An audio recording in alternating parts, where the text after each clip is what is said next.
Hey, World of Warcraft folks, welcome back to a new video on my channel. We're back from patch 12.0 and today it's all about the Omnium tomes. The Omnium tome or Silver Moon tome, whatever. I'll show you how to unlock it and where to get the quests.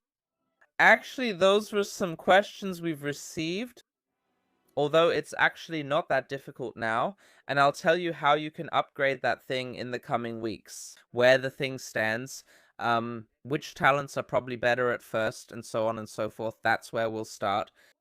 Leave a like, leave a subscription.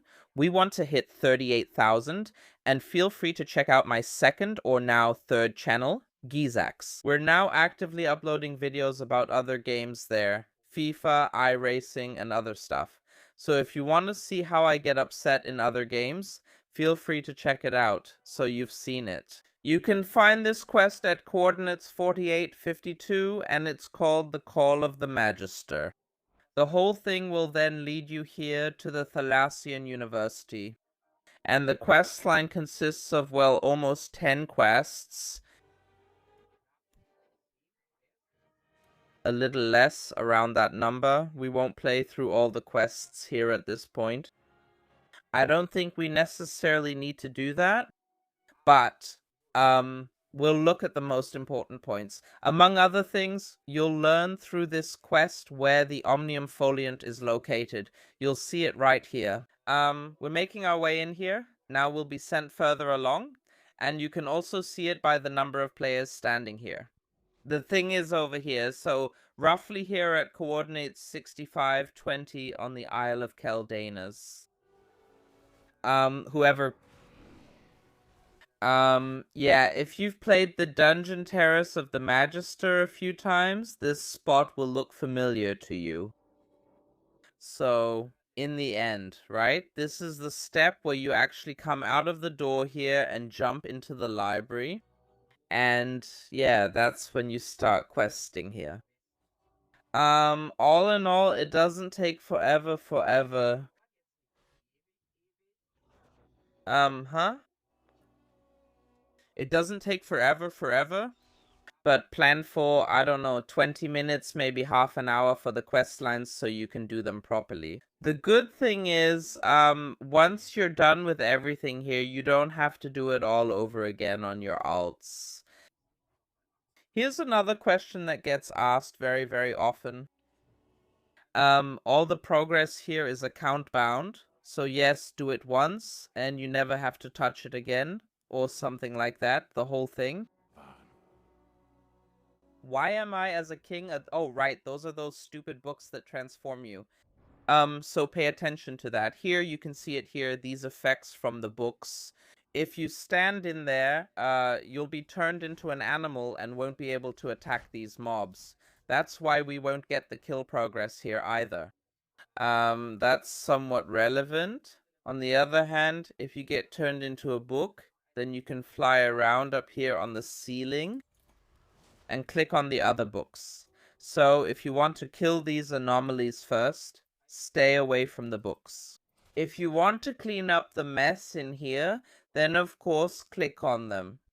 At this point, there's one more thing I want to address, because that's also a question I've been getting lately. I often say, you always have to say, right, if the same question is asked 2 or 3 times on Instagram, then that's relatively often, because I don't get 7,000 messages a day.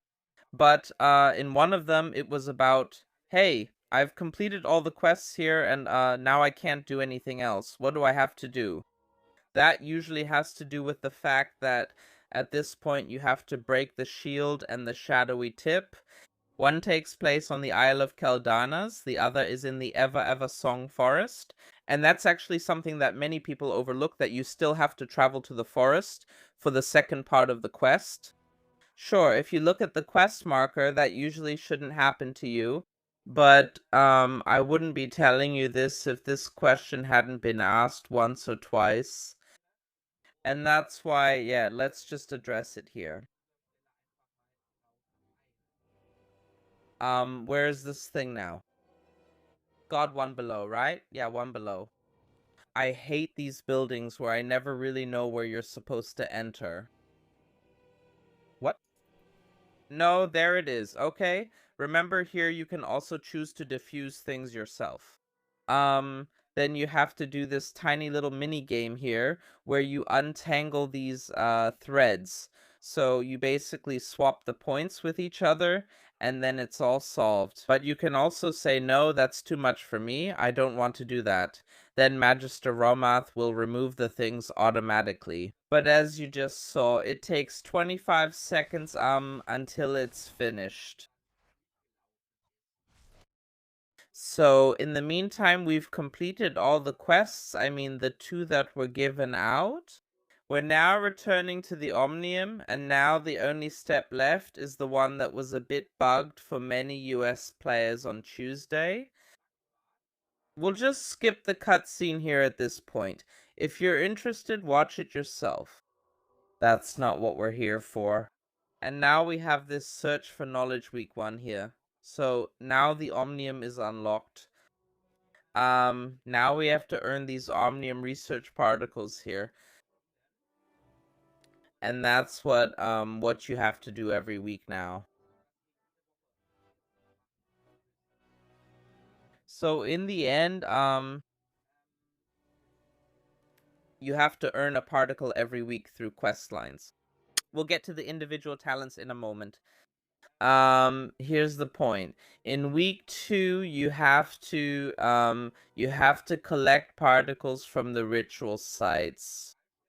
For that, you'll probably need a total of 2 runs in the ritual sites. In week 3, you have to complete these doctrine assaults here.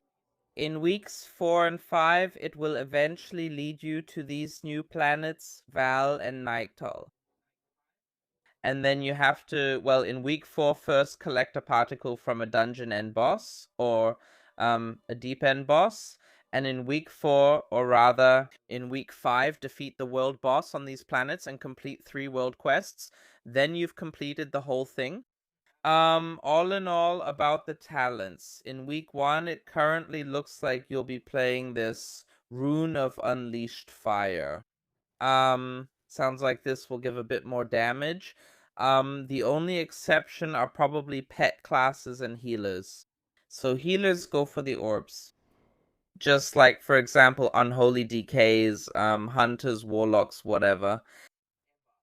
In week 2, it's really up to you in the end.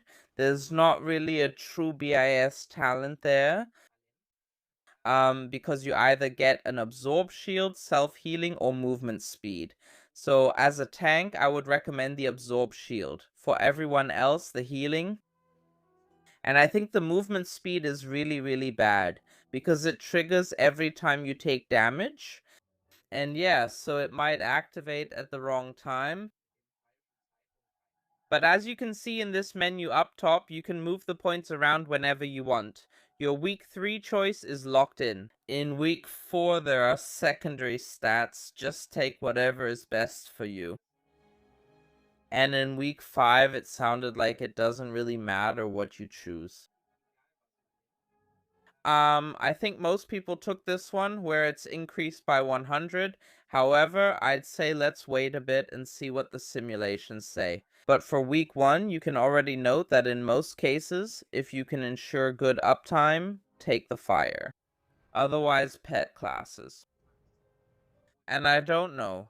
If you know you have to move a lot in a fight and don't get to cast much, then these orbs make more sense. But yeah, the idea is, in the end, what it is.